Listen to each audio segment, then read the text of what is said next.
রাষ্ট্র পরিচালনার নীতি রাজনীতি যেমন নিশ্চিত করে জনগণের অধিকার উন্নয়ন ন্যায় বিচার, তেমনি এর উপর ভর করেই চলে অনাচার দুর্নীতি লুটপাট। এর এপিঠে আলো তো অন্য পিঠে অন্ধকার। এবং দর্শক, আমাদের সঙ্গে কিছুক্ষণের মধ্যে যুক্ত হবেন জাতীয় পার্টির মহাসচিব ব্যারিস্টার শামীম হায়দার পাটোয়ারি। ব্যারিস্টার আসাদুজ্জামান ফুয়াদ, আপনার কাছ থেকে একটু, আপনারা ঐকমত্য কমিশনের জুলাই সনদ নিয়ে কথা হচ্ছে বলে শুরু করবার আগেও কথা হচ্ছিল আপনার সাথে।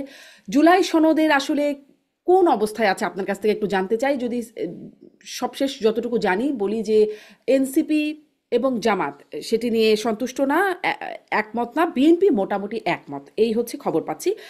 আপনাদের অবস্থান কি, আপনাদের মতামত কি, সেটাও একটু জানতে চাই। ধন্যবাদ। জুলাই সনদের একটা খসড়া আমাদেরকে গত কয়েকদিন আগে দিয়েছে ঐকমত্য কমিশন থেকে, এবং আমাদের কিছু কনসার্ন আছে সেখানে। সনদে যে ইন্ট্রোটা দিয়েছে, আমরা বোধ করছি যে ওই ইন্ট্রোতে আমাদের গণ অভ্যুত্থানের যে অ্যাসপিরেশন, আমাদের এই মাটির শত শত বছরের যে লড়াই, এইটা আরেকটু মানে আসা দরকার আর কি। সেটা পুরো সাইজ যেটা আছে এই সাইজের থেকে আরো ছোট করেও সেটা নিয়ে আসা সম্ভব, এবং আমাদের তরফ থেকে আমরা একটা অ্যামেন্ডেড ইন্ট্রো বলেছি আর কি। দ্বিতীয় জায়গা হচ্ছে আপনার কতগুলো বৈধতার প্রশ্ন আছে, যে জুলাই সনদটা কবে থেকে কার্যকর হচ্ছে বলে ধরে নেওয়া হবে। দ্বিতীয়ত হচ্ছে জুলাই সনদের স্ট্যাটাস কি। এটা কি একটা জাতীয় ওয়াদা, রাজনৈতিক দলগুলো মিলে সবাই জাতির কাছে একটা ওয়াদা করছে, না আসলে এটার একটা আইনি বাধ্যবাধকতা থাকতে হবে? যদি আইনি বাধ্যবাধকতা তৈরি করতে হয় তাহলে সেটা কি প্রসেসে তৈরি হতে পারে, এবং বাস্তবায়ন প্রক্রিয়া, বিশেষ করে যে বিষয়গুলোতে রাজনৈতিক দলগুলো ঐকমত্য হয়েছে, সেই বাস্তবায়ন প্রক্রিয়াটা কি আমরা 2 বছর অথবা আগামী সংসদে পিছায় দিব, না সেটা এখন থেকেই বাস্তবায়ন হওয়া শুরু হতে পারে? এই প্রশ্নগুলোর আলাপ তুলতে হবে আর কি। তো জুলাই সনদের যে খসড়া আছে, এইটা কোনো এজেন্ডাভুক্ত আলোচনাতে আজকে ছিল না। একাধিক রাজনৈতিক দল আজকে পয়েন্ট অফ অর্ডারে দাঁড়িয়ে তারা বলেছেন যে জুলাই সনদের শুধু সাবস্টেন্স নিয়ে কথা বললে হচ্ছে না, বরং এটার প্রসেস, বাধ্যবাধকতা কিভাবে বাস্তবায়ন হবে, সেই প্রসেসগুলো নিয়েও আমাদেরকে আলাপ তুলতে হবে। তো কমিশনের পক্ষ থেকে আপনার ডক্টর আলী রিয়াজ বলেছেন তাহলে আমরা এটা এজেন্ডাভুক্ত করে আলোচনা করব। তো আজকে এই বিষয়ে কোনো আলোচনা আসলে হয় নাই। তার আহ, মানে এখনো আলাপ বাকি, জুলাই সনদের বিষয়ে এখনো আলাপ বাকি যতটুকু বুঝতে পারছি। আলাপ তাহলে বাকি। আসলে জুলাই সনদ দিয়ে যা দেখলাম, ব্যারিস্টার ফুয়াদ, যদি একটু শুরু থেকে সামারি করি। শুরুতে জানলাম ঘোষণাপত্র দিয়ে দেবে, এনসিপি দেবে, সেটা সেটা গত বছরের 31শে ডিসেম্বর দেওয়ার কথা। তার আগে সরকার বলেছিল সরকার দেবে না, তারপরে যখন ঘোষণাপত্র দিতে যাচ্ছে তখন বললো সরকার দেবে। এনসিপি 15 কার্যদিবস তখন ঠিক করে দিল, বৈষম্য বিরোধী ছাত্ররা 15 কার্যদিবস, মানে দুঃখিত, 15ই জানুয়ারির মধ্যে। সেটা হলো না। তারপরে সরকার বলল 30 কার্যদিবসের মধ্যে দেবে, সেটা হলো না। তারপর সরকার বলল জুলাইয়ের মধ্যে দেবে, সেটাও তাহলে হচ্ছে না। হবে তো? আমার মনে হয় এখানে বিষয় আসলে দুইটা। আপনি ঘোষণাপত্রের কথা, যেটা গণ অভ্যুত্থান পর্যন্ত গত বছর, আর এই আকাঙ্ক্ষার বাস্তবায়নগুলো রাষ্ট্রের কি কি কাঠামোর মধ্য দিয়ে আমি অর্জন করতে চাই, সেটা হচ্ছে আপনার সনদে লেখা থাকবে। যেমন ধরেন, আমি একটা আকাঙ্ক্ষা চাই, আমার আকাঙ্ক্ষাটা হলো একটা বৈষম্যবিহীন বাংলাদেশ চাই। এখন বৈষম্যহীন বাংলাদেশটা আমি কিভাবে অ্যাচিভ করব যদি আমার সেখানে নারী পুরুষের প্রতিনিধিত্ব না থাকে, যদি নারীরা প্রচুর পরিমাণে পিছিয়ে থাকে সংসদে এবং গুরুত্বপূর্ণ জায়গায়, হুম। তাহলে বৈষম্যহীন বাংলাদেশ গড়া সম্ভব হবে কিনা? আমার পিছিয়ে পড়া জনগোষ্ঠী আছে, তাকে যদি আমি সংসদে আনতে না পারি, তার বক্তব্যের যদি ভয়েস না থাকে, তাহলে সেই বৈষম্যহীন বাংলাদেশটা কিভাবে হবে, এবং এই হবার প্রসেসটা কি হবে? তো এই জন্য হচ্ছে আকাঙ্ক্ষা এবং আকাঙ্ক্ষা বাস্তবায়নের রূপরেখা দুইটা আলাদা আলাদা ডকুমেন্ট হচ্ছে। জি, দুইটা আকাঙ্ক্ষা। আলাদা আলাদা ডকুমেন্ট। ব্যারিস্টার ফুয়াদ, আমি একটু আপনার কাছে শুনবো। ব্যারিস্টার শামীম পাটোয়ারি যুক্ত হয়েছেন। ব্যারিস্টার পাটোয়ারি, আপনাকে স্বাগত। তবে আমি আপনার কাছেও জুলাই সনদ নিয়ে কথা বলছি, আপনার কাছেও সেটি নিয়ে জানবো। ব্যারিস্টার ফুয়াদের কাছে বিষয়টা আরেকটু স্পষ্ট হয়ে নেই। জুলাই ঘোষণাপত্র আর জুলাই সনদ দুটি আলাদা, সেটি আপনি আরেকটু স্পষ্ট করছিলেন, সেটি শুনছিলাম আমরা। কিন্তু কবে থেকে আসলে আলাদা হলো এটাও একটু বুঝতে চাই। কারণ প্রথমে তো শুধু শুনছিলাম একটাই, সেটা মানে এনসিপির ওরা বলল যে তারা ঘোষণা করে ফেলবে। তখন তো ওই একটা নিয়ে কথা ছিল ঘোষণাপত্র, কখন থেকে আসলে এটা আলাদা হয়ে গেল? না, এটা একটা ডকুমেন্ট তো হতে। আচ্ছা, আরেকটা প্রশ্ন একটু করে দিই ব্যারিস্টার ফুয়াদ, যে তাহলে কি ঘোষণাপত্র সরকার দেবে না? সবই সরকার দেবে, সবই রাজনৈতিক দলের সাথে পরামর্শ করে একটা সিদ্ধান্ত নিয়েই দেবে। কারণ দিন শেষে তো এটা গণ অভ্যুত্থানের সরকার, এবং গণ অভ্যুত্থানের সরকারকেই তো ডকুমেন্টটাকে প্রক্লেইম করতে হবে। যে আপনি স্বাধীনতার ঘোষণাপত্র দেখেন, আপনি জিয়া অথবা শহীদ প্রেসিডেন্ট জিয়াউর রহমান অথবা এরশাদের আপনার মার্শাল ল প্রোক্লামেশন দেখেন, সবকিছু প্রোক্লামেশন তো একটা ফর্মাল প্রসেসের মধ্য দিয়ে তখনকার ক্ষমতাশীল যে যারা থাকেন তারাই এটা করেন। অতএব এটা অন্তর্বর্তীকালীন সরকারই করবে, এ ব্যাপারে কোনো সন্দেহ নেই, দুটো কাজই তারা করবে। করার প্রসেসের ভিতরে রাজনৈতিক দল অংশীজনরা সবাই এটার সাথে অলরেডি অন্তর্ভুক্ত হুম। আছে। তারা এই কনসালটেশন প্রসেসের মধ্যে দিয়ে তারা তাদের পরামর্শ দিচ্ছেন। তো কবে ঘোষণাপত্রের থেকে দুটো আলাদা হয়ে গেল বলেন তো একটু, মানে ঘোষণাপত্র আর জুলাই সনদ? কারণ শুরুতে আমার তো একটাই ছিল, একদম স্পষ্ট মনে করতে পারি। শুরু থেকেই একটাই ছিল। যেটা হয়েছে যে আপনার এটাকে আরো স্পেসিফিক করবার জায়গাতে এসে জনগণকে বোঝানোর জায়গাটা হয়তো এত পরিষ্কার করে করা হয়নি। কিন্তু বোঝানোটা প্রথম দিকে ঘোষণাপত্রে আলোচনাটা বেশি হয়েছে, কারণ তখন তো কমিশন হয়নি। কমিশনগুলো হবার পরে যখন প্রচুর রাষ্ট্র সংস্কারের প্রস্তাব এসছে, এই প্রস্তাবগুলো কিভাবে বাস্তবায়ন হবে, এই একমতের প্রস্তাবগুলোর ব্যাপারে স্ট্যাটাস কি হবে, রাজনৈতিক দল কতটুকু একমত হবে, একমত হবে না, সেগুলো কি ঘোষণাপত্রে থাকবে না আলাদা আমরা চার্টার করে দেব, সেই প্রসঙ্গে তখন রাজনৈতিক দল মত দিয়েছে আমরা আকাঙ্ক্ষাটাকে আলাদা করে ফেলি, আর সনদের ভিতরে সংস্কার প্রস্তাবনার মধ্য দিয়ে হুম। রাজনৈতিক দলগুলো যেগুলো একমত হচ্ছে সেগুলো আমরা আলাদা করে রাখি। এই প্রস্তাবটা তখন মোটা দাগে একমত হয়েছে, এবং জি, এটাই কমিশনে বিভিন্ন সময় কথা বলতে বলতেই এই প্রসেসটা ডেভেলপ জি। করেছে। আচ্ছা, তার মানে ঘোষণাপত্র, জুলাই ঘোষণাপত্র সরকার দেবে, জুলাই সনদও সরকার দেবে। কোনটি কবে দেবে এটা অনেক বড় কাজ। ব্যারিস্টার শামীম পাটোয়ারি, আপনি শুনতে পাচ্ছেন আমাকে? জি আপনাকে জি কিন্তু আমি শুনতে শুনতে পাচ্ছি। পাচ্ছি। এই যে জি শুনতে আপনাকে শুনতে পাচ্ছি। পাচ্ছি এখন। জি, ব্যারিস্টার পাটোয়ারি, আপনার কাছেও একটু কি মনে হয়? আমি আসলে জুলাই ঘোষণাপত্রের যে একটা প্রেক্ষাপট, সেই 31শে ডিসেম্বর গত বছর এবং তার আগে থেকে যে আলোচনা, তারপরের যে প্রেক্ষাপট সেটিও একটু বলছিলাম কথা প্রসঙ্গে। এবং এখন এসে যেটি দাঁড়াচ্ছে, সরকার ঘোষণাপত্রও দেবে, সরকার সনদও দেবে। কবে দেবে? মানে ডিসেম্বরে হলো না, জানুয়ারিতে হলো না, 15 জানুয়ারির মধ্যে হলো না, 30 কার্য দিবসের মধ্যে হলো না, জুলাইয়ের মধ্যেও হচ্ছে না। কি মনে হয় আদৌ হবে? না, এই ব্যাপারটা মানে একটা সনদ বা একটা ডিক্লারেশন থাকতে পারে। কারণ এত বড় একটি ঘটনা ঘটেছে এবং এত ছাত্র মারা গেছে, এত জনতা মারা গেছে, তারা আকাঙ্ক্ষা থাকতে পারে যে তাদের এই হিস্ট্রিক্যাল মুভমেন্টটা একটা হিস্ট্রিক্যাল সনদে থাকবে। সেইটার লিগ্যাল স্ট্যান্ডিংটা কি হবে? মানে এটা কি এমন হবে জুলাই সনদ হওয়ার পরে সংবিধান সাসপেন্ড হয়ে গেল, সেখানে সংবিধান বাদ দিয়ে সবাই এখন থেকে জুলাই সনদের উপর হাত দিয়ে বা জুলাই ডিক্লারেশন উপর হাত দিয়ে শপথ নেবে? সংবিধান তো আছে, যে দেশে একটা পরিপূর্ণ ফাংশনিং সংবিধান আছে, সেখানে আরেকটা এই ধরনের ডকুমেন্ট আসতে পারে তাত্ত্বিকভাবে এবং স্পিরিচুয়ালি।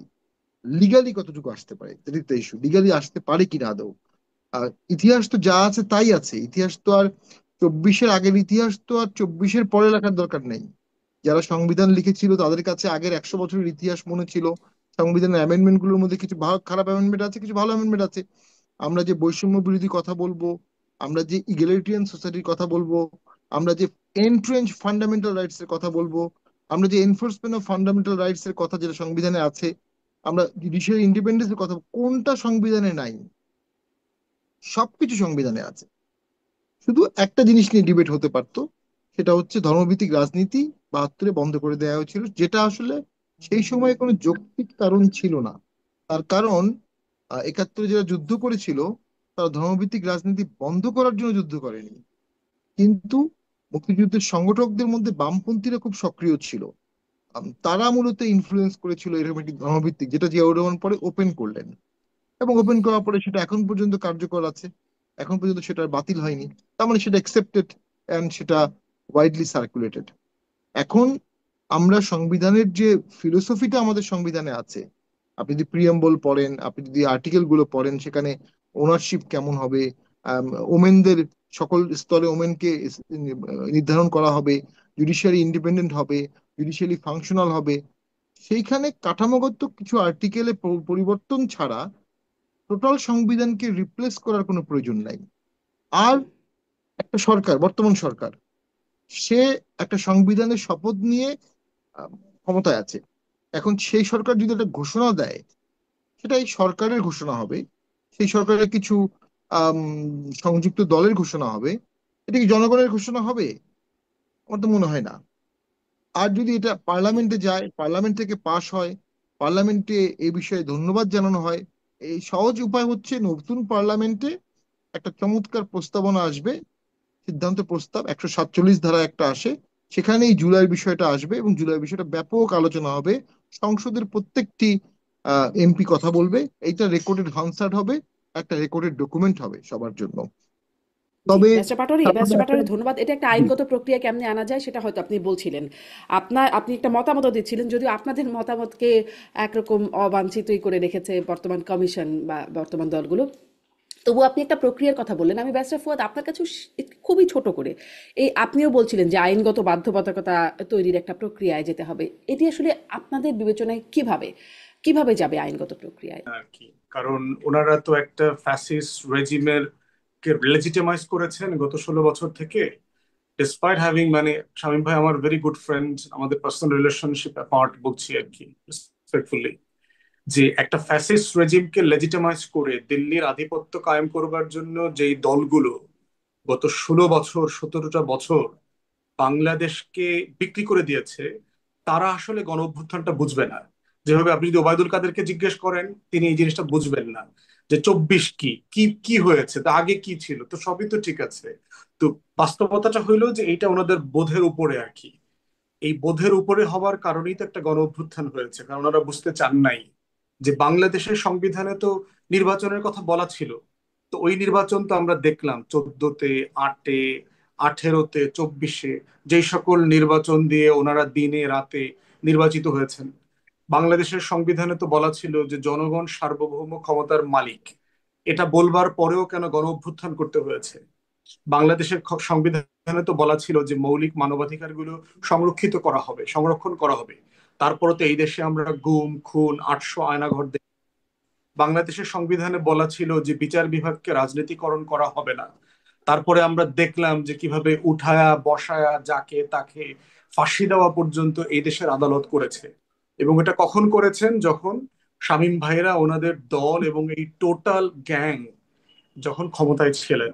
অতএব ওনারা যে আসলে 24 বোঝেন নাই, বুঝবেন না, এটা বিয়ন্ড দেয়ার ক্যাপাসিটি।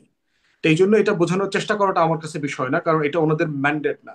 ওনারা একটা পরাজিত শক্তি গণ অভ্যুত্থানের। এখানে ম্যান্ডেট হচ্ছে গণ অভ্যুত্থানের বিজয়ী শক্তি, তারাই কমিশনে বসছে। বসার কারণেই হচ্ছে আলোচনাটা হচ্ছে যে আসলে আমরা কি চাই সেখানে, আকাঙ্ক্ষা কি। এই এই সরকারটা বলা হচ্ছে যেটা নাকি সংবিধানের সরকার, 106 এর সরকার, সত্য না। এইটা একটা পিওর ফর্মালিটিস। আমরা আপনার কাউন্ট করে দেখেছি, এই সরকার গঠন প্রক্রিয়ার মধ্য দিয়ে আর্টিকেলে ধরেন 50-এর মতো সংবিধানের অনুচ্ছেদ অলরেডি ডিজলভ হয়ে গেছে, নাই হয়ে গেছে। এগুলো এখন আর মানা হচ্ছে না। এই যে আমরা ঐকমত্য কমিশনে সবাই বসি, আমরা তো হাসিনার সংবিধানের আর্টিকেল 7 ভায়োলেট করছি। সব রাষ্ট্রদ্রোহীরা এখানে এসে বসে একসাথে, ফাঁসির দণ্ডপ্রাপ্ত আসামিরা একসাথে বসে একটা সরকারকে উৎখাত করছে। 106 ইটসেলফ তো একটা অবৈধ জিনিস আওয়ামী লীগের কাছে, কারণ একটা বৈধ সরকারকে তাদের দাবি মোতাবেক এখান থেকে ক্ষমতাচ্যুত করা হয়েছে। বাংলাদেশের হিস্ট্রিতে তার প্রত্যেকটা বডি, চেয়ার পালায়ে চলে গেছে। নির্বাহী বিভাগের প্রধান, সংসদের প্রধান, বিচার বিভাগের প্রধান, মসজিদের প্রধান, মন্দিরের প্রধান পুরোহিত, সবাই পালায়ে চলে গেছে। Yet my learned friend simply unable to understand the massiveness, the greatness of the issue happened last year. তো সেই জায়গাতে হচ্ছে সনদের বাস্তবতাটা হচ্ছে যে একটা বড় পরিবর্তন হয়ে গেছে। এবং এই পরিবর্তনটাকে শুধু পরাজিত শক্তি না, অনেক গণ অভ্যুত্থানের পক্ষের শক্তিও ভালোভাবে হজম করতে পারছেন না বলেই তারা এগুলোকে নিয়ে অনেক হাস্যরস করছেন, ছোটখাটো কথা বলছেন। কিন্তু মানুষের আকাঙ্ক্ষা হচ্ছে, অনেক মৌলিক পরিবর্তনের আকাঙ্ক্ষা এখানে তৈরি হচ্ছে। এখন সেগুলো সবগুলো আমরা এই অ্যাকাউন্ট, মানুষের আকাঙ্ক্ষা বোঝার প্রচেষ্টাটা আপনাদের আসলে কোথায়? মানে কিভাবে মানুষের মানুষের আকাঙ্ক্ষা আপনারা বুঝতে পারছেন? গণমানুষের আকাঙ্ক্ষা বোঝার একটা প্রসেস তো আপনার কমিশন গুলো ফলো করলো। প্রত্যেকটা কমিশন ওপেন জরিপ করেছে, লক্ষ লক্ষ মানুষ সেখানে মতামত দিয়েছে, নাগরিকরা, যে প্রত্যেকটা কমিশনে কি কি সংস্কার আনা দরকার। হাজার হাজার মতামত চোখে পড়ছে। তারা এগুলোকে অ্যাসেস করছেন, কম্পাইল করেছেন, কম্পাইল করে আবার মোটা বই করেছেন, ওয়েবসাইটে দিয়ে দিয়েছেন। এটাই তো একটা প্রসেস। একটা প্রসেস হচ্ছে জরিপ ফলো করা, জনগণের সাথে পাবলিক কনসালটেশনে যাওয়া, পলিটিক্যাল পার্টিগুলো কন্টিনিউ মানুষের সাথে মিট করছে, আপনারা গণমাধ্যম আমাদেরকে কন্টিনিউ জবাবদিহিতার আওতায় আনছেন, আপনারা প্রশ্ন করছেন জনগণের হয়ে, মন্তব্য জিজ্ঞেস করছেন আমাদেরকে, যে আপনাদের কনভারসেশনের নিচে মানুষ আপনাকে এইটা বলছে ওইটা বলছে। এই পুরো প্রসেসটা মিলেই তো আমরা গণমত যাচাই করছি। আপনি জিজ্ঞেস করেছেন বৈধতার প্রশ্নটা, একটা লিগ্যাল স্ট্যাটাসটা কিভাবে হতে পারে। অনেকভাবে হতে পারে। প্রথম কথা হচ্ছে যে গণ অভ্যুত্থান ইটসেলফ একটা ম্যান্ডেট। আপনার আর কোনো লিগ্যাল স্ট্যাটাস দরকার নাই। পৃথিবীতে প্রত্যেকটা গণ অভ্যুত্থান যুদ্ধ ইটসেলফ আপনাকে একটা বড় ধরনের শেপ করার ম্যান্ডেট আপনাকে দিয়ে দেয়, আপনি এটা করতে পারেন। এরপরে যেটা হতে পারে, স্বাক্ষরিত সনদটাকে আপনি গণভোটে দিতে পারেন।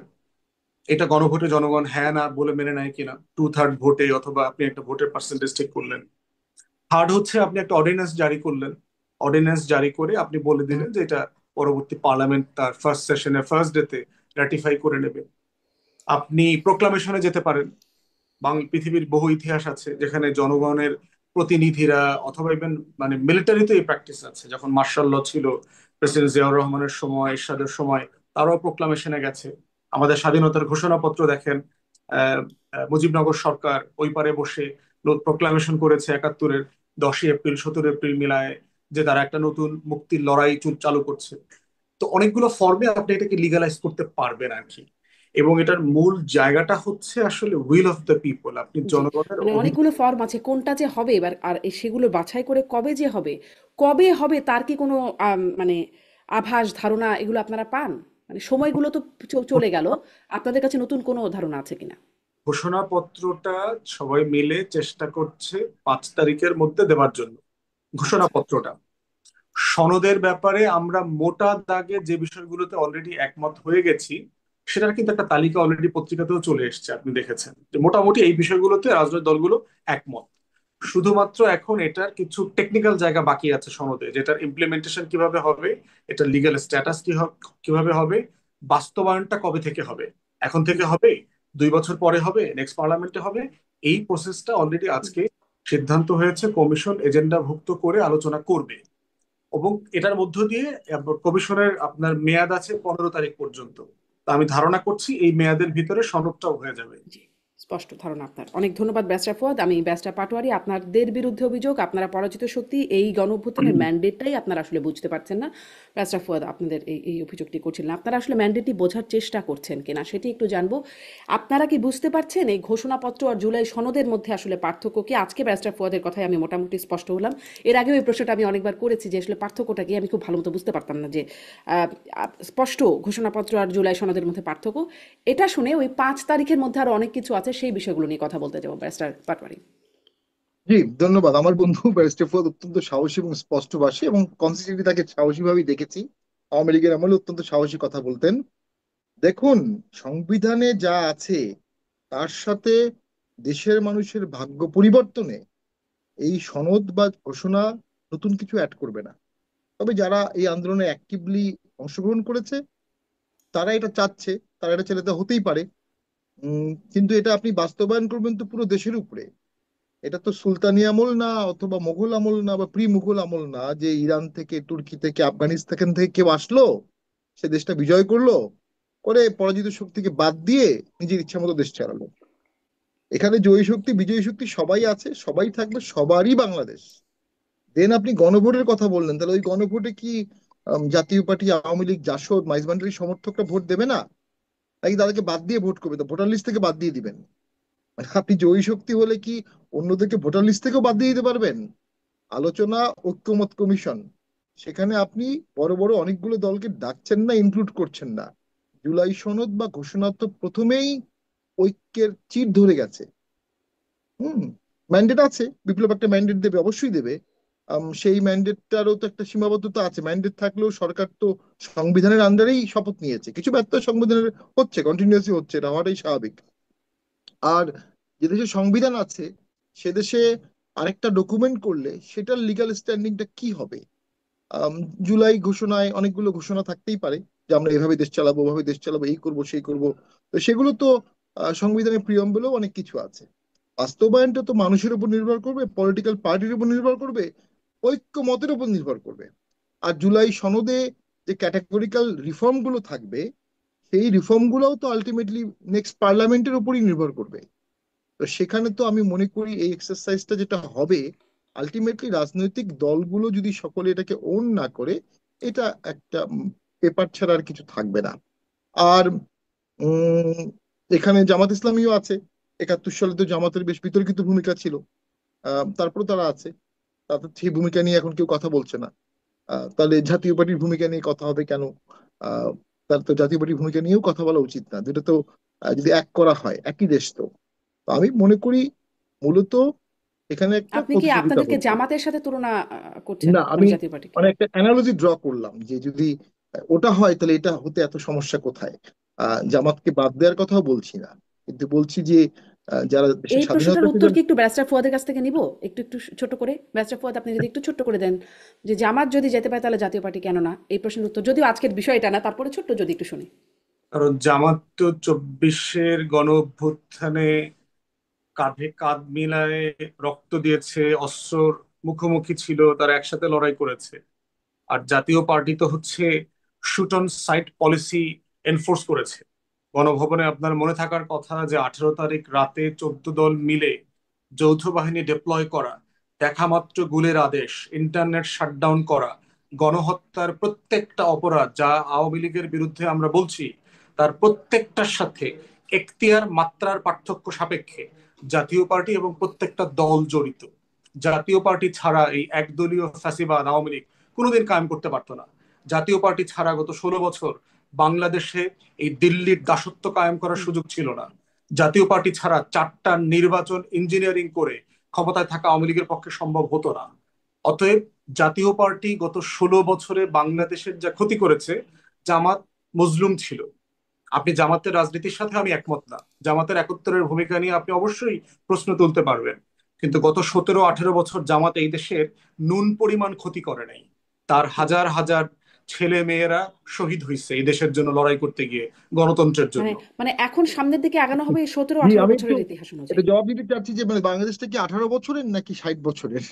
আপনার জুলাই সনদটা কি 18 বছরের জন্য নাকি মানে পুরো বাংলাদেশকে নিয়ে?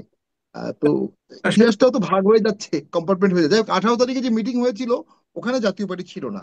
ওই মিটিং এ জাতীয় পার্টিকে ডাকা হয়েছিল প্রাইম মিনিস্টারের গণভবনে, সেখানে জাতীয় পার্টি অফিসিয়ালি বলেছে এই রক্তের উপর দিয়ে আমরা কোনো মিটিং এ যাব না।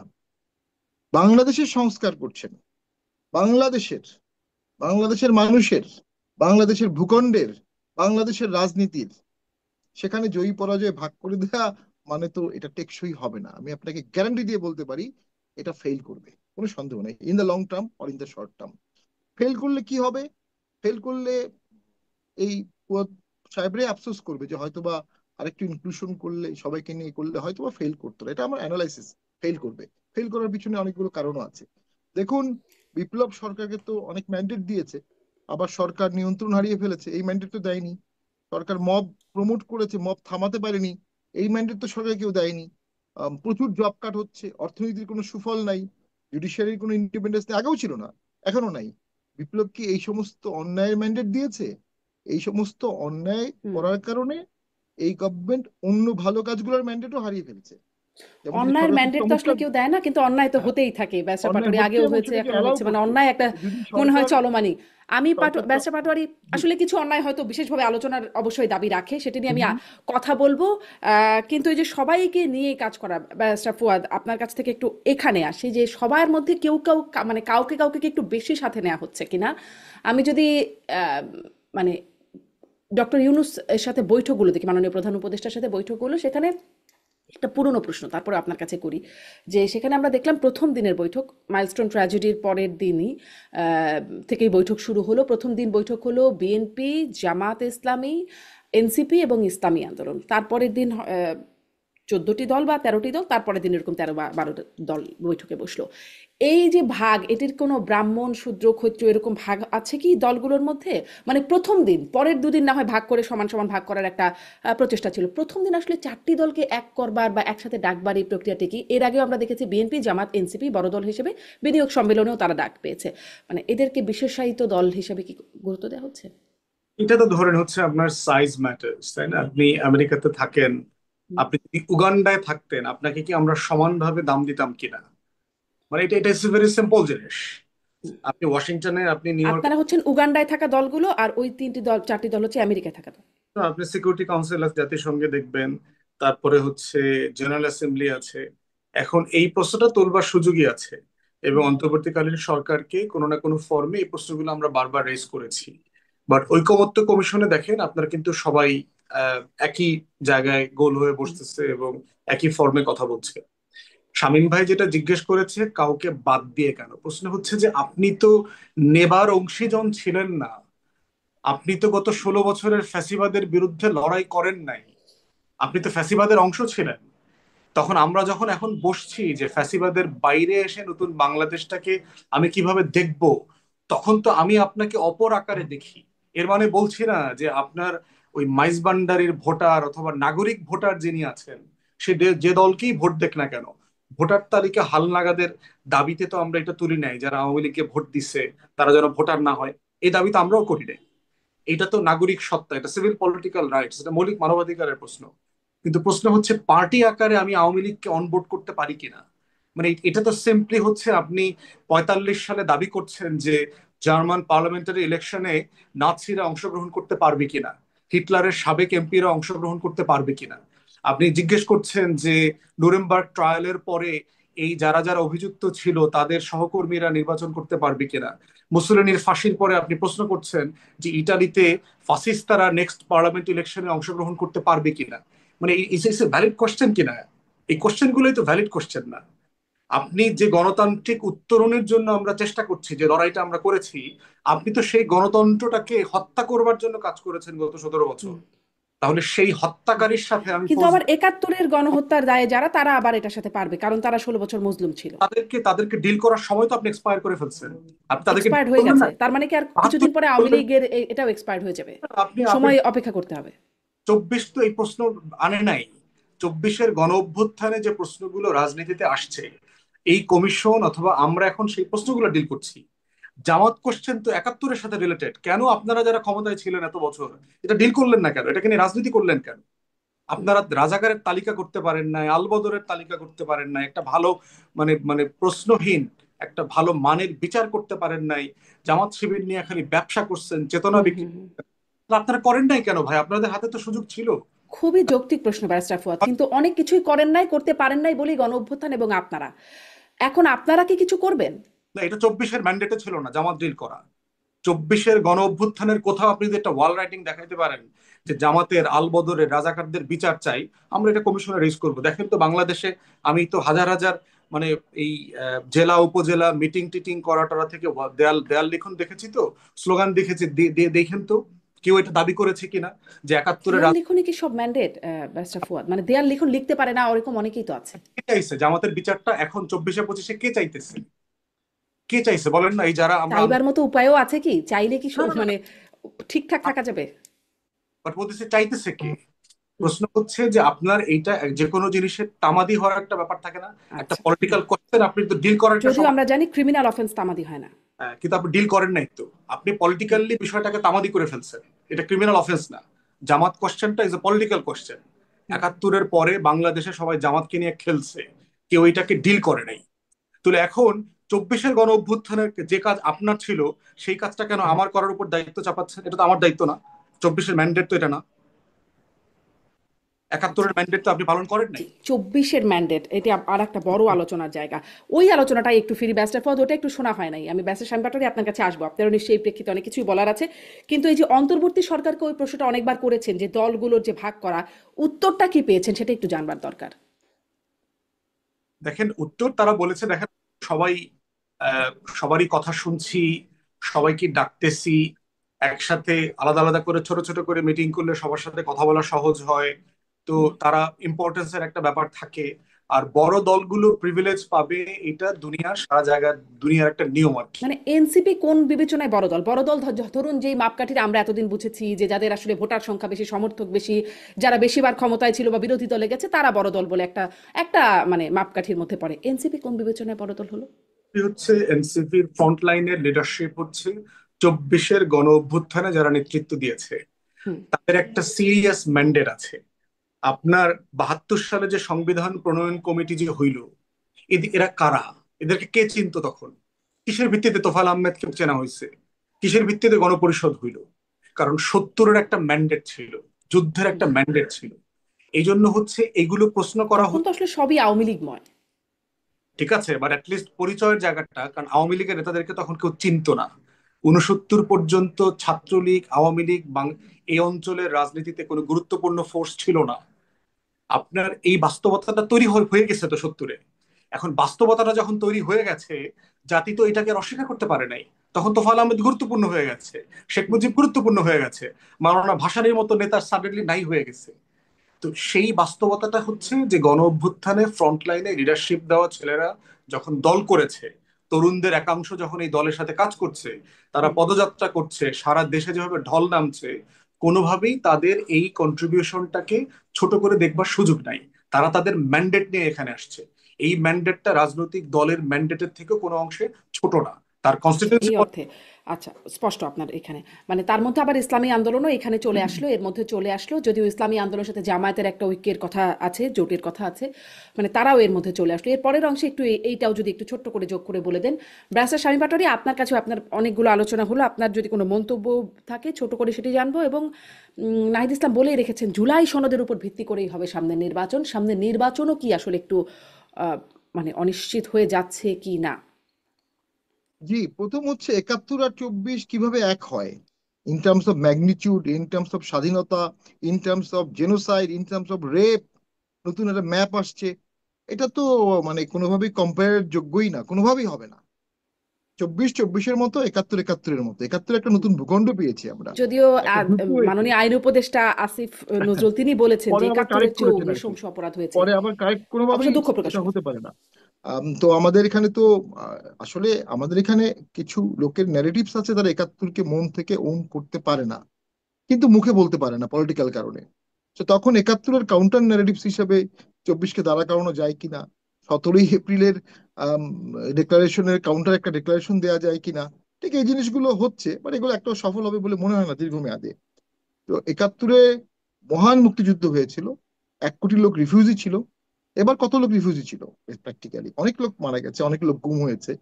কিন্তু আসলে ওই আমরা অবশ্যই গুম খুন হত্যা এগুলোকে অবশ্যই ওন করি, এবং এগুলোকে আমরা আমি ডিজোন করি এবং সমালোচনা করেছি। 71-এর সাথে এটাকে কম্পেয়ার করে 71-কে ছোট করা হয়ে যাবে, 24-কে কেউ ছোট করবে না। কিন্তু 24-কে যখন 71-এর সাথে কম্পেয়ার করা হবে, তখন ব্যাপারটা অনেক ক্ষেত্রেই আমি মনে করি ঠিক কমেন্সুরেট হবে না। একইভাবে ফ্যাসিস্ট পার্টি মুসলিনির যেটা ছিল, বা হিটলারের নাৎসি পার্টি ছিল, ওইটার ম্যাগনিচিউডের সাথেও এটা তুলনা করা যাবে না। মিথ্যে কোনো সংখ্যা না, মিথ্যে কোনো সংখ্যা দিয়ে হতে পারে না। কিন্তু মানে কনসেন্ট্রেশন ক্যাম্প, দেশের পর দেশ অ্যাটাক করে ফেলা, পুরো ইউরোপ তছনছ করে ফেলেছে হিটলার, টোটালি। ইংল্যান্ড ছাড়া টোটাল ইউরোপ দখল করে ফেলেছিল। আম, এই মুসলিনিও তাই করেছিল। মানে সেটার সাথে আমরা এখন কিভাবে একটা দলের আমাদের ঘটনাটাকে কম্পেয়ার করবো কিভাবে? যারা ভিকটিম তারা অবশ্যই কম্পেয়ার করবে ন্যাচারালি, কিন্তু ম্যাগনিচিউড, ইমপ্লিকেশন দিয়ে এ দুটো কি একসাথে যায়? এটা যায় না, কোনোভাবেই যাওয়া উচিত না। ওইটা রেফারেন্সটা এখানে আসবে না, এটা রেফারেন্স এটার মতো হবে। এখন বিপ্লবে যারা অগ্রণী ভূমিকা পালন করেছে, তারা একটা রোল প্লে করবে অবশ্যই। কতটুকু প্লে করবে এবং কতটুকু প্লে করে দেশের কি উপকার হচ্ছে, আমি তো খোলা চোখে তাদের ভূমিকা পালন করায় এই মুহূর্তে দেশের কোনো উপকার এখন পর্যন্ত দেখতে পেলাম না। দেশও ভালো চলছে না, ভবিষ্যতে ভালো চলছে না। আর যেটা বলবো যে আওয়ামী লীগের অনেক দোষ আছে, কই বিচার তো করতে পারলো না সরকার এখন পর্যন্ত, বিচারগুলো তো করে ফেলা উচিত বিচার ছিল। প্রক্রিয়া তো চলমান, এত সবই তাড়াতাড়ি করে চলমান, বিচার বাট হয়ে যাবে? এখনো গতিটা খুব স্লো। তো সেখানেও সরকার একটা ঠিকই এটা রাজনীতি করছে, যে বিচার হবে না, সো ইলেকশন পিছিয়ে দাও। ইলেকশন পিছানো যায় কিনা ডাইমেনশন তৈরির জন্য। তো আমি তো মনে করি যে অবশ্যই একটা শ্বেতপত্র তো হতে পারতো টোটালি, যে বিচার শেষ আওয়ামী করে লীগ। তো কখনোই নির্বাচন সম্ভব না, তাহলে তো হ্যাঁ, বছর বছর সময় লাগবে, মানে কিন্তু হয়তো হ্যাঁ, না দশকের অবশ্যই পর সেটা দশক সম্ভব সময় না। লাগবে। হ্যাঁ মানে 1 বছরে যে পরিমাণ প্রোগ্রেস হয়েছে, তাতে বিচার শেষ হতে আরো 10 বছর লাগার কথা। তো পুরো জিনিসটার মধ্যে একটা স্বচ্ছতার অভাব আছে, এবং দেশের স্বার্থ রক্ষা কোথায় হবে, এটা অনেক ম্যাচুরিটির বিষয়। যেই বঙ্গবন্ধু 17 বছর জেলে ছিলেন, পাকিস্তান আর্মি তাকে জেলে রেখেছিল, উনি তো এসেই সাধারণ ক্ষমা ঘোষণা করলেন। উনি এসে ওয়াইসির মেম্বার হওয়ার জন্য পাগল হয়ে গেলেন, পাগল হয়ে গেছিলেন প্র্যাকটিক্যালি। আমেরিকার সাথে সম্পর্ক রিবিল্ড করার জন্য খন্দকার মোশতাককে আবার মন্ত্রী বানালেন, যে খন্দকার হুম। মোশতাককে তাজউদ্দিন সাহেব বাদ দিয়ে দিয়েছিল। এবং পাকিস্তানের সাথে সম্পর্ক করলেন, ওয়াইসি বললো তুমি পাকিস্তানের সাথে সম্পর্ক করো, তা না হলে আমরা তোমাকে ওয়াইসি দিব না। তো কেন করেছিলেন? দেশের স্বার্থে করেছিলেন। এখনো দেশের স্বার্থই চিন্তা করতে হবে। আমরা মনে করি বিজয়ী শক্তি যারা নিজেদেরকে মনে করছে, তারা যদি দেশটা ভাগ করে দেশ চালাতে চায়, বাকিদেরকে সুযোগ দিবে না, বাকিদেরকে অ্যালাউ করবে না, তো বাকিরা একসময় মানে ইউনাইটেড হবে, এইটা কোনো তো চিন্তাই আগেও হবে না। একরকম ভাগ করাই ছিল ব্যারিস্টার পাটোয়ারি, মানে আমাদের দেশটা আসলে দুই ভাগে আমি ভাগ করা কিনা, ওই আগেও ভাগ আগেরটাই করা যদি ছিল, রিপিট আগেও এই হয়, শক্তিগুলো দেশ চালানোর কাজে আগের আসলে খুব ভাগ পেত না। আগেই যদি আগেরটাই যদি রিপিট হয়, তাহলে পরিবর্তনটা কি হলো? জি, সেই প্রশ্নটা বারবারই হচ্ছে। পুরো জিনিসটা তো আম- পরিবর্তন হবে যদি আমরা আগের মতো, আগেরটাও যদি স্বৈরাচার হয়, একনায়কতন্ত্র হয়, এখনটাও যদি স্বৈরাচার হয়, একনায়কতন্ত্র হয়, তাহলে পার্থক্যটা কোথায় হলো? পুরো জিনিসটা তো প্রসেসের ব্যাপার। যখন জি। বহুদলীয় মত থাকবে, সকলে ভোটে অংশগ্রহণ করবে, সকলে পার্টিসিপেট করে একটা পার্টিসিপেটরি পার্লামেন্ট হবে, তখন কেউ স্বৈরাচার হতে পারবে না।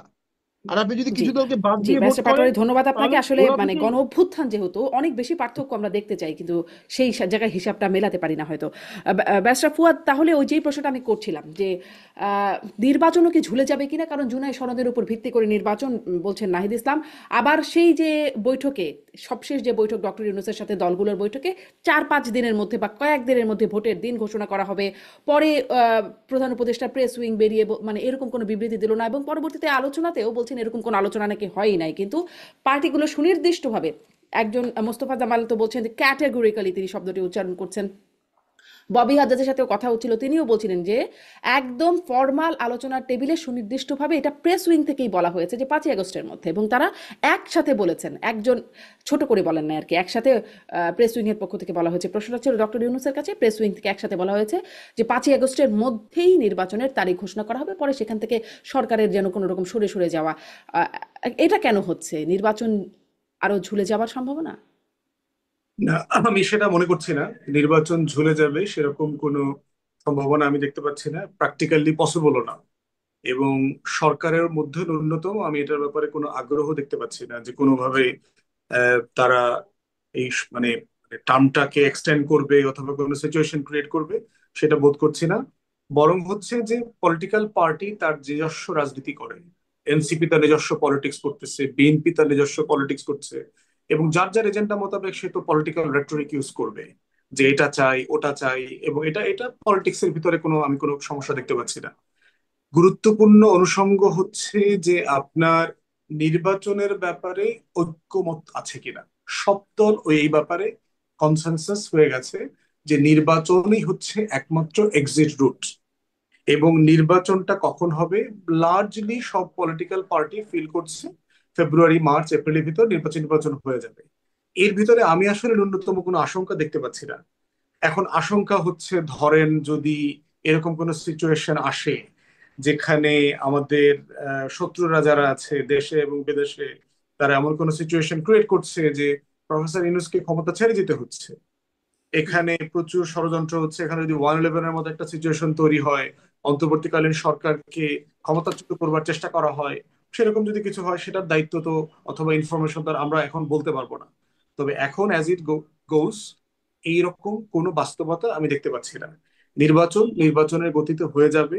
ইভেন সকল পর্যায়ে আমরা দেখতে পাচ্ছি আমলাতন্ত্র, নির্বাচন কমিশন, আইন শৃঙ্খলা বাহিনী সব জায়গাতে ডিসেম্বরকে সামনে রেখে তারা অফিসিয়ালি প্রিপারেশন শুরু করেছে এবং তারা কাজ করে যাচ্ছে। সরকারের ইনস্ট্রাকশনও তাই। মিটিং এর ডেটের ব্যাপারে যেটা তাহলে বলেছে, বলতে গেলে, মানে সময় বলতে গেলে এত পিছু টান কেন এসে যায়? ধর মানে চার ধর পাঁচ দিন বা 5ই আগস্টের মধ্যে সময় বলবে বলা হলো, তারপর সেখান থেকে আবার একটা পিচ টান কেন সরকারের? আপনার বোন ইউনিভার্সিটিতে সেকেন্ড ইয়ারে পড়ে, বিয়ের বয়স হয়ে গেছে, এখনই দিন তারিখ বলে দিতে হবে? মানে এটা এটা এটা এটা কিন্তু আবদারটা কিরকম? আবদারটাই তো আনরিজনেবল। পৃথিবীতে আপনার আমাদের মতো থার্ড ওয়ার্ল্ড এটা দেশে আমার বোনের বিয়ের সাথে কি এই বিষয়টা যায়? নির্বাচন জনমানুষের আকাঙ্ক্ষার সাথে যায় কি আসলে কম্পারিজনটা? পার্টির আবদার গুলো দেখে আমার কাছে তাই মনে হইতেছে যে বিয়ের দিন দেন না কেন? আমি এত ভালোবাসি যারে, তাকে তার দিন তারিখটা ঘোষণা করতেছেন না কেন? এবং আপনি নিশ্চিত থাকেন এই সপ্তাহে যদি দিন তারিখ ঘোষণা করে দেয় না, হুম। তারপর বলবে যে 8 মাস কেন আগায় নেন না কেন, ডিসেম্বরই আগায় দেন। এরপরে দেখবেন আগায় আর আবার একটা একটা কনভারসেশন শুরু হবে। এই কনভারসেশন গুলো পরিকল্পিতভাবে করা হচ্ছে। একটা মানুষ পারসিস্টেন্টলি একই কথা বলে যাচ্ছে আপনার যে আগামী ডিসেম্বর থেকে জুনের ভিতর নির্বাচনটা হবে। উনি এটাকে আরো স্পেসিফিক করে এপ্রিল করে দিলেন। তারেক রহমানের সাথে বৈঠকে ওয়াদা দিলেন সম্ভব হলে ফেব্রুয়ারিতেও করা যেতে পারে। এরপরেও দিন দেন দিন দেন, মানে ধরেন 12ই ফেব্রুয়ারি ঘোষণা করলে এরপরে কি হবে?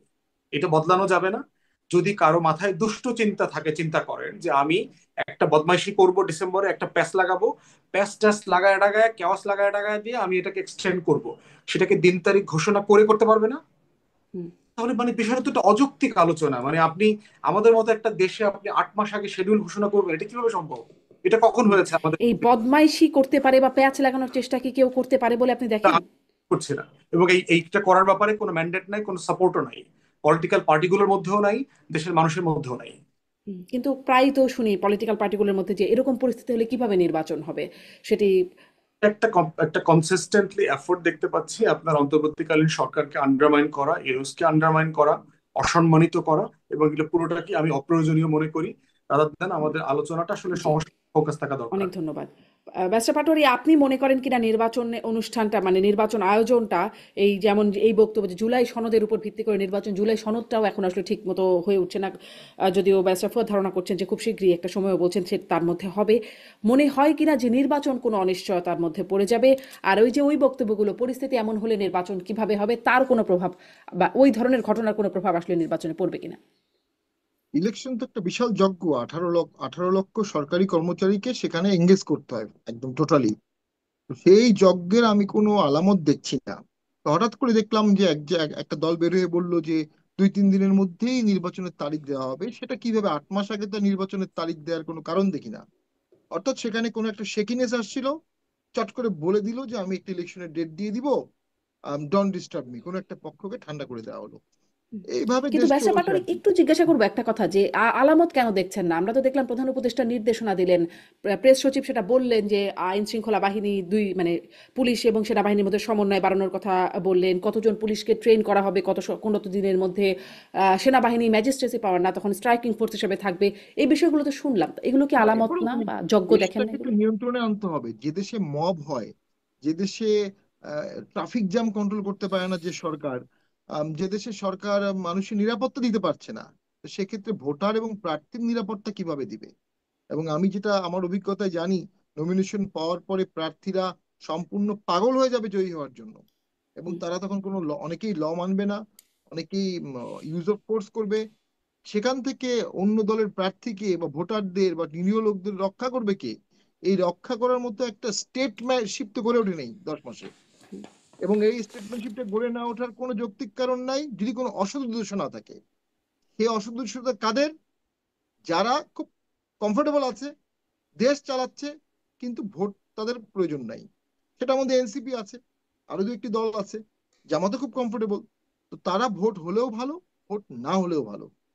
এই যে ভোট না করে দেশটা চালাবে, এটার ম্যান্ডেট তারা একটা টাইম পর্যন্ত পেয়েছে, যেহেতু একটা আন্দোলন হয়েছে, বিপ্লব হয়েছে। কিন্তু অর্থনীতির কি হবে? পার্লামেন্টের কি হবে? একটা পার্লামেন্ট তো লাগবে এক সময়।